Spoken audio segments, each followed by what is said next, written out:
കാരണം നമുക്ക് എന്തെല്ലാം ചെയ്യാൻ സാധിക്കുമെന്നുള്ളത് നീ ഈ കാണുന്നതിനെല്ലാം അപ്പുറത്താണ്. ഇവിടെ നിന്റെ വായ തുറന്നാൽ അവിടെ ബീഗം ജ്യോതിയുടെ കഷ്ടതകൾക്ക് വഴി തുറന്നു എന്ന് കരുതിക്കോളൂ. അഥവാ നിന്റെ ബീഗം ജ്യോതിയെ സന്തോഷത്തോടെ കാണാൻ ആഗ്രഹിക്കുന്നുണ്ടെങ്കിൽ അതുകൊണ്ട് നിന്റെ നാവ് അടക്കി വയ്ക്കുന്നതായിരിക്കും നിനക്ക് നല്ലത്. ബാക്കിയെല്ലാം നിനക്ക് മനസ്സിലായിട്ടുണ്ടാകുമല്ലോ അല്ലേ?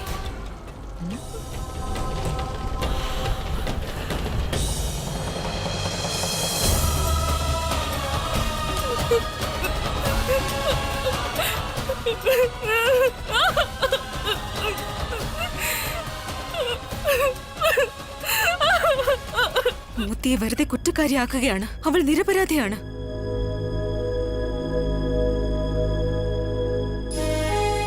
മൂത്തി,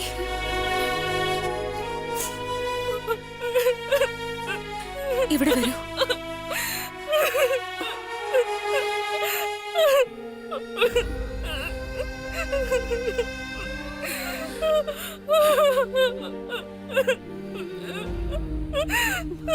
കരയരുത് മൂത്തി, ഒന്നും സംഭവിക്കില്ല.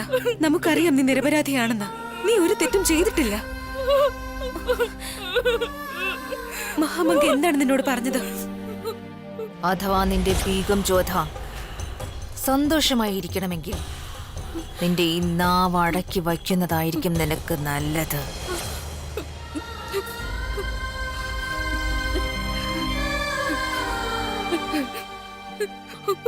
അവർ പറഞ്ഞു അവർ നമ്മെ സഹായിക്കാമെന്ന്.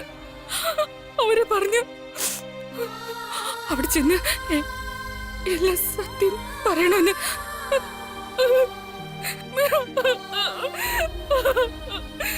എനിക്ക് വല്ലത് പേടിയാകുന്നു ജ്യോത. യാതൊന്നും സംഭവിക്കില്ല മൂത്തി. പേടിക്കാതിരിക്കും മൂത്തി. നാമില്ലേ? നാം ഉള്ളപ്പോൾ നിന്നെ ഒന്ന് സ്പർശിക്കാൻ പോലും ആർക്കും സാധിക്കില്ല. നീ ഒരു കാര്യം ചെയ്യൂ. നീ നമ്മോടൊപ്പം നമ്മുടെ കിടപ്പറയിൽ ഉറങ്ങിക്കോളൂ.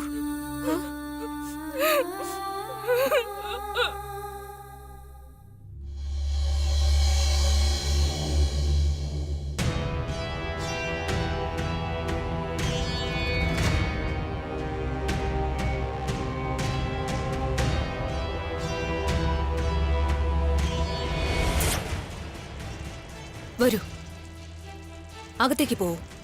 ഇല്ല ഉമ്മ, നാം പോകില്ല. എന്തുകൊണ്ട് പോകില്ല? എന്തുകൊണ്ട് പോകാൻ കൂട്ടാക്കുന്നില്ല ആദം? നീ എപ്പോഴെങ്കിലും ഓർത്തിട്ടുണ്ടോ നിനക്ക് എന്തെങ്കിലും സംഭവിച്ചാൽ നിന്റെ ഈ ഉമ്മയുടെ അവസ്ഥ എന്തായിരിക്കുമെന്ന്? എപ്പോഴെങ്കിലും നീ നമ്മെ കുറിച്ച് ചിന്തിച്ചിട്ടുണ്ടോ ആദം? ഇത് പിടിക്ക്. കുറച്ച് ദിവസത്തേക്ക് നിന്റെ മുഖം പുറത്ത് കാണിക്കരുത്. ചെല്ലു ആദം.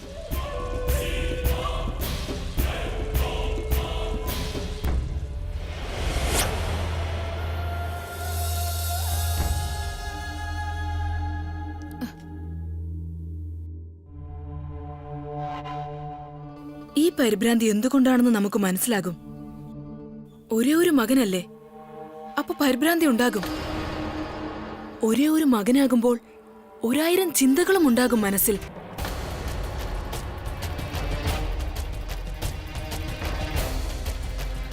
സംശയിക്കണ്ട, നമുക്കറിയാം ഈ കാര്യം ആദം ഖാൻ തന്നെയാണ് ചെയ്തതെന്ന്. നാം നമ്മുടെ കണ്ണുകൾ കൊണ്ട് കണ്ടതാണ് ആദം ഖാൻ മോത്തിയുടെ പിന്നാലെ പോകുന്നത്. അതുമാത്രമല്ല, എപ്രകാരമാണ് അയാൾ അന്തപുരത്തിൽ മോത്തിയുടെ മുഖപടം അണിഞ്ഞ് ചുറ്റി നടന്നത്, അതിനും നേരിട്ടുള്ള സാക്ഷിയാണ് നാം. അത് മറ്റാരോ ആയിരുന്നു. അത് ആ ദാസി മോത്തിയുടെ ഏതോ ഇഷ്ടക്കാരൻ. തെളിവ് നമ്മുടെ കയ്യിലുണ്ട്. അയാളുടെ പക്കൽ നിന്ന് ഒരു സന്ദേശം ലഭിച്ചിട്ടുണ്ട്. അതിൽ അയാൾ സ്വന്തം ഇഷ്ടത്തെക്കുറിച്ച് പറഞ്ഞിട്ടുണ്ട്.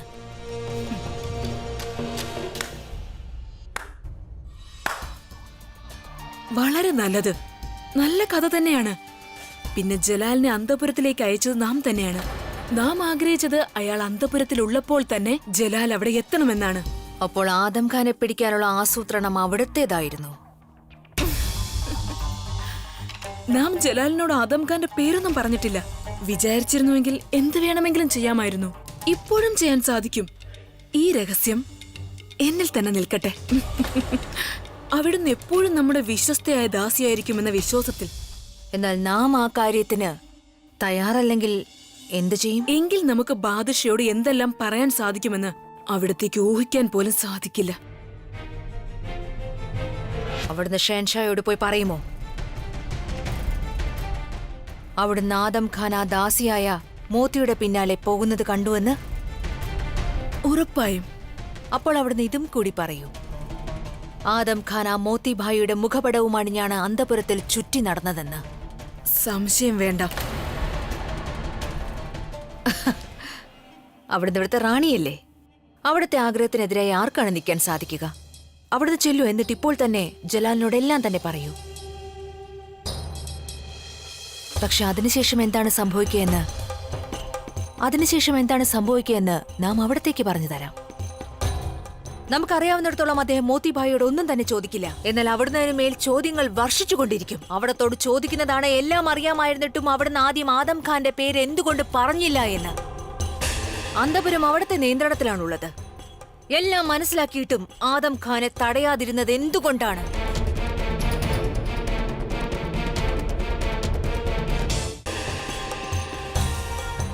പറയുന്നത് തെറ്റാണെങ്കിൽ ക്ഷമിക്കൂ ബീഗം റുഖയ.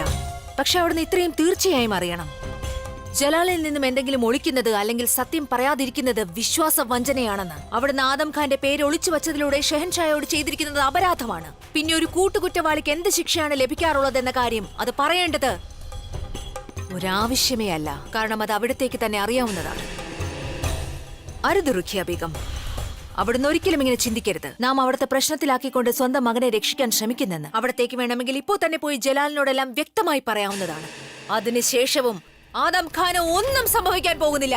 ഇത് അവിടത്തോട് പറയുന്നത് നാം ആണ്. പിന്നെ ഒരു കാര്യം നാം അവിടത്തോട് വ്യക്തമായി പറയുകയാണ്, റുഖിയ ബീഗം, അവിടത്തേക്ക് അറിയാൻ വേണ്ടി പറയുന്നു, നാം എപ്പോഴും മുഗൾ വംശത്തിന് വേണ്ടി തന്നെയാണ് ജോലി ചെയ്യുന്നത്.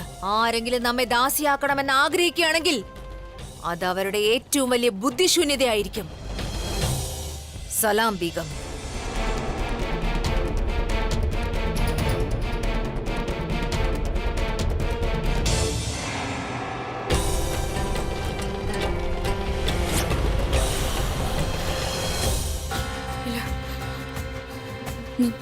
ഞാനല്ല, ഇല്ല, ഞാനൊന്നും ചെയ്തില്ല. ഒന്നും പറയില്ല, ഞാനൊന്നും ആരോടും പറയില്ല, ഇല്ല, ഞാൻ ആരോടും പറയില്ല, ഇല്ല.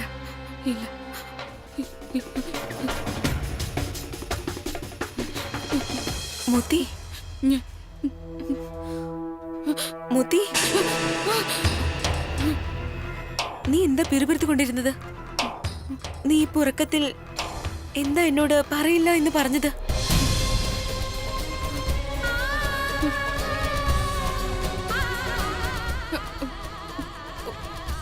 ഒന്നുമില്ല, ഞാൻ എന്തെങ്കിലും സ്വപ്നം കണ്ടതായിരിക്കും. അവിടുന്ന് ഇപ്പൊ പൊക്കോളൂ. എന്തോ കാര്യമുണ്ട്. മോത്തി നമ്മിൽ നിന്നും എന്തോ ഒളിക്കുന്നുണ്ട്. പക്ഷെ അതെന്തായിരിക്കും? ഓം ഹ്രീം ശ്ലീം ഹ്രീം കാളിമാതായേ നമഃ. ഓം ഹ്രീം ശ്ലീം ഹ്രീം കാളിമാതാവേ നമഃ. ഓം ഹ്രീം ശ്ലീം ഹ്രീം കാളിമാതാവേ നമഃ. ഓം ഹ്രീം ശ്ലീം ഹ്രീം കാളിമാതാവേ നമഃ. ഓം.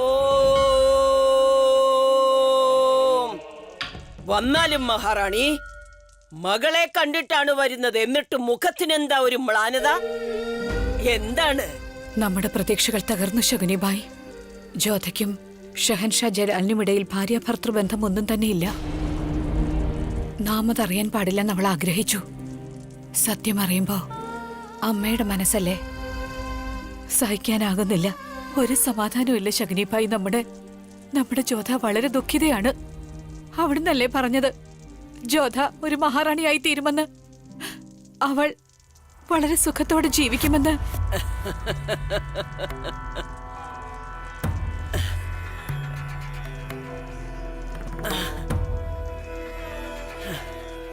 മഹാറാണി, ജനിച്ചാലുടൻ കുട്ടികൾ ഒരിക്കലും ഓടിച്ചാടി നടക്കാറില്ല.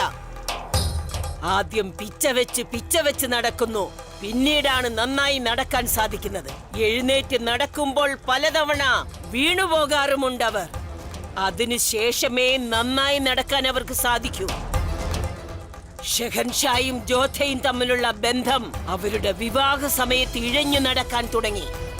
ഇപ്പോഴാ ബന്ധം ആഗ്രയിൽ സ്വന്തം കാലിൽ നിൽക്കാൻ ശ്രമിക്കുകയാണ്. ഞാൻ പ്രതിജ്ഞ ചെയ്യുകയാണ്, അധികം വൈകാതെ തന്നെ ഈ ബന്ധം ഒന്നുചേരുന്നതാണ്. നടക്കാൻ പഠിക്കുകയും ചെയ്യും. പക്ഷെ അത് എപ്പോഴാണ് ശകുനിബായ്? എപ്പോ? അധികം വൈകാതെ തന്നെ. നിരാശയ്ക്ക് പിന്നിലെ ആശയുടെ കിരണങ്ങൾ കാണുന്നില്ലേ നിങ്ങൾ? നമ്മുടെ ജോധ അവളുടെ ദുഃഖം മറച്ചു വെച്ചില്ലേ നിങ്ങളോട്? ഷെഹൻഷാ ജലാലും അതിനു കൂട്ടുനിന്നല്ലോ. ആ കൂട്ട് ഇനിയും വർദ്ധിക്കുകയും ചെയ്യും. മേനാവതി, കുറച്ച് കാര്യങ്ങൾ നിങ്ങളുടെ ജോധയ്ക്ക് വിട്ടുകൊടുക്കൂ. പിന്നെ കുറച്ച് ജയമാതയ്ക്കും.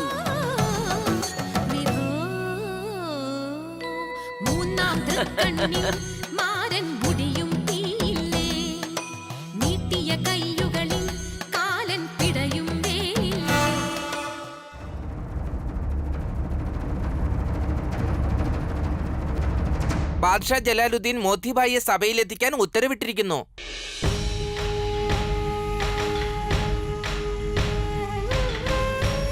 നിങ്ങൾ പോകൂ, മോത്തിയെ നാം കൊണ്ടുവരാം.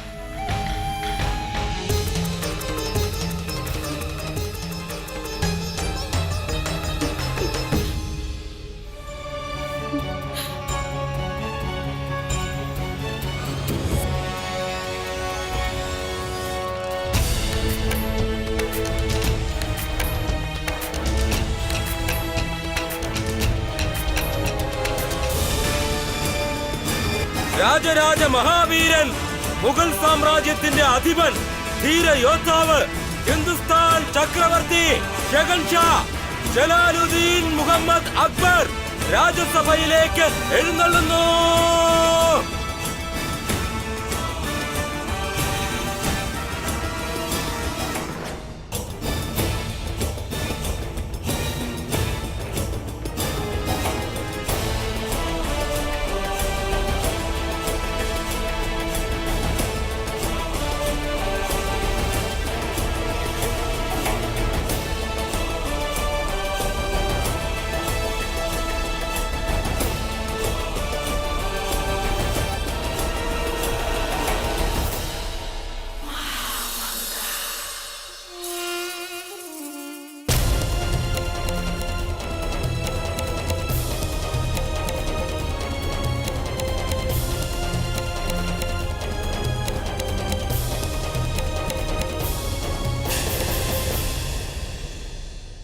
നമ്മുടെ അന്തപുരത്തിൽ അന്യപുരുഷൻ പ്രവേശിക്കുന്നത് നിയമാനുസൃതം കുറ്റകരമാണ്. അത് നിനക്ക് നന്നായി അറിയാം. എന്നിട്ടും നിന്നെ കാണാൻ ആരോ അന്തപുരത്തിൽ വന്നു. ഇത് സത്യമല്ല. കത്തിൽ വ്യക്തമായി എഴുതിയിട്ടുണ്ട്, നീ വിളിച്ചതുകൊണ്ടാണ് മരണപ്പെട്ടയാൾ ഇവിടെ വന്നത്. ഈ ദിവാൻ സഭയിൽ എല്ലാവർക്കും മുന്നിൽ വെച്ച് അത് വായിക്കാൻ നാം ഉത്തരവിടുന്നു.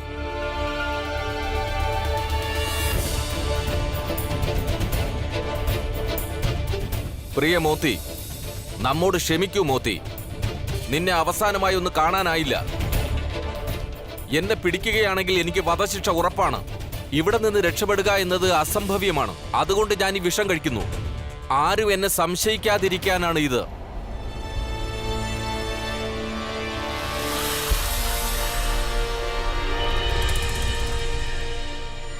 ഇപ്പോൾ നിനക്ക് ആദ്യമായും അവസാനമായും നാം ഒരു അവസരം തരികയാണ് നിന്റെ സത്യസന്ധത തെളിയിക്കാൻ.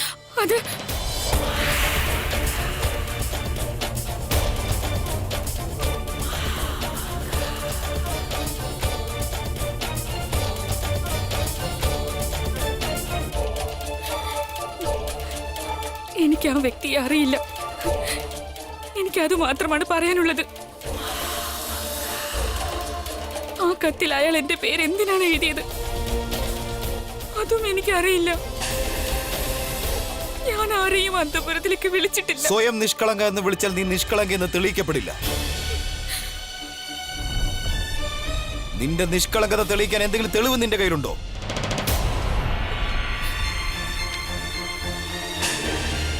ഇല്ലെങ്കിൽ ശിക്ഷ സ്വീകരിക്കാൻ തയ്യാറായിക്കോളൂ.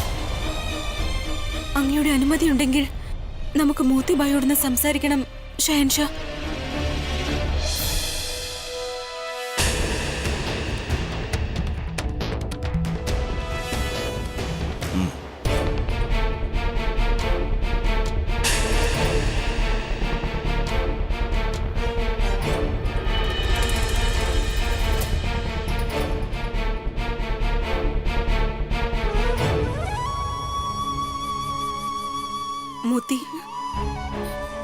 നിന്റെ ജീവനുമായി മാത്രം ബന്ധപ്പെട്ട കാര്യമല്ല, ഇതെന്റെ ജീവിതമായും ബന്ധപ്പെട്ടിരിക്കുന്നു. നിനക്ക് എന്തെങ്കിലും സംഭവിച്ചാൽ എനിക്ക് എന്നോട് തന്നെ ഈ ജീവിതത്തിൽ ക്ഷമിക്കാനാകില്ല മോത്തി. മോത്തി, നീ എനിക്ക് തോഴി മാത്രമല്ല, എന്റെ കൂട്ടുകാരിയുമാണ്. നിന്റെ ജീവൻ സംരക്ഷിക്കുന്നത് എന്റെ ഉത്തരവാദിത്വമാണ്. പറയൂ, നീ എന്താണ് എന്നിൽ നിന്ന് ഒളിക്കുന്നത്?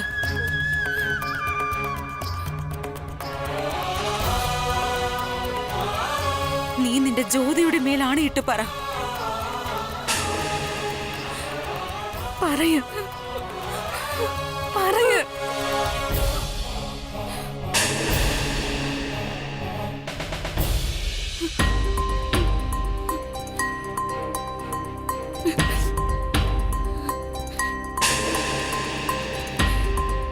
ഞാൻ അങ്ങയോട് സത്യം പറയാൻ ആഗ്രഹിക്കുന്നു ഷെഹൻഷാ. അന്ന് എന്റെ പിന്നാലെ അന്തപുരത്തിലേക്ക് ആരോ വന്നു എന്നത് സത്യമാണ്. പക്ഷെ ആ വ്യക്തി ആയിരുന്നില്ല പാചകപ്പുരയിൽ ഞാൻ കണ്ടത്. പറയാനുള്ളത് എന്താണെന്ന് വ്യക്തമായി പറയൂ. ആരാണ് നിന്റെ പിന്നാലെ അന്തപുരത്തിലേക്ക് വന്നത്?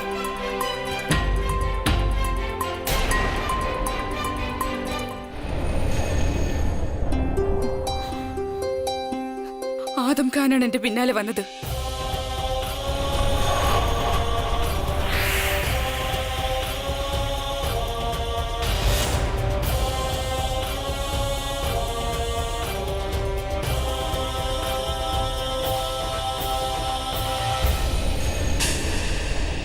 നീ ആരുടെ മേലാണ് കുറ്റാരോപണം നടത്തുന്നത് നിനക്ക് ബോധ്യമുണ്ടോ? ഇതാണ് സത്യം. അന്തപുരത്തിൽ വന്നത് ആദം ഖാൻ ആയിരുന്നുവെങ്കിൽ നീ എന്തുകൊണ്ട് ഇന്നലെ ഈ സത്യം നമ്മോട് പറഞ്ഞില്ല?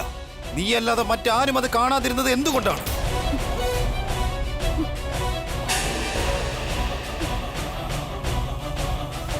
അവിടുന്ന് ഇപ്പോൾ തന്നെ ചെന്ന് ജലാലിനോടെല്ലാം പറയൂ. പക്ഷെ അതിനുശേഷം എന്ത് സംഭവിക്കും? എനിക്കറിയാവുന്നിടത്തോളം ജലാൽ മോത്തിയോട് ഒരു ചോദ്യം പോലും ചോദിക്കില്ല. പക്ഷെ അവിടുത്തെ മേൽ ചോദ്യങ്ങളുടെ ശരവർഷമായിരിക്കും. അവിടുന്നോട് ചോദ്യം ഉയരും. അവിടത്തേക്ക് അറിയാമായിരുന്നെങ്കിൽ അവിടുന്ന് എന്തുകൊണ്ട് ആദ്യം തന്നെ ആദം ഖാന്റെ പേര് പറഞ്ഞില്ല എന്ന്. അത് അവിടുത്തെ അധികാര സീമയിൽ പെട്ടതാണ്. എല്ലാം അറിഞ്ഞിട്ടും കണ്ടിട്ടും അവിടുന്ന് എന്തുകൊണ്ട് ആദം ഖാനെ തടഞ്ഞില്ല എന്ന് ചോദിക്കും. വല്യുമ്മ, നമുക്ക് ആദം ഖാനോട് ചില ചോദ്യങ്ങൾ ചോദിക്കാനുണ്ട്. അവനോട് ഉടൻ തന്നെ നമ്മുടെ സഭയിൽ ഹാജരാകാൻ പറയും.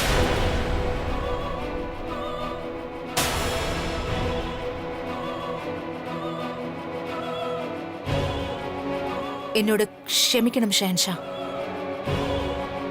ആദം ഖാൻ ഇപ്പോൾ ആഗ്രയിലില്ല.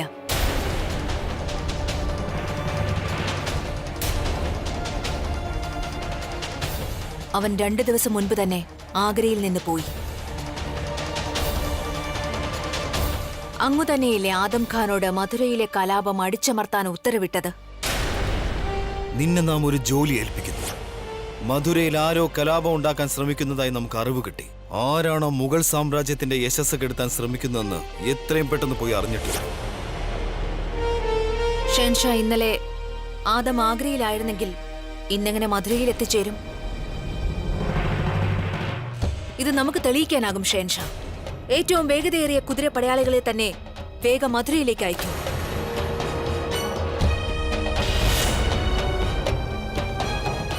അവർ നാളെ വൈകുന്നേരത്തിനുള്ളിൽ തന്നെ മടങ്ങി വരും. അപ്പോൾ നമുക്ക് അറിയാൻ സാധിക്കും ആദം ഖാൻ മധുരയിലുണ്ടോ എന്ന കാര്യം.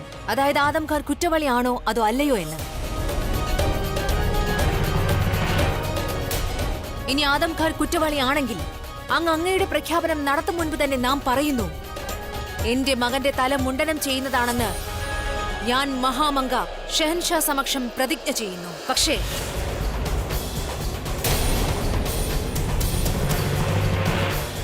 പക്ഷേ അഥവാ ആദം ഖാൻ മധുരയിൽ ഉണ്ടെങ്കിൽ ഈ കാര്യം തെളിയിക്കപ്പെടും. ജോധാ ബീഗത്തിന്റെ ഈ തോഴി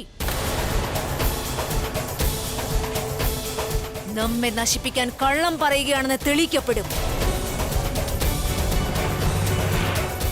നിശ്ചയമായും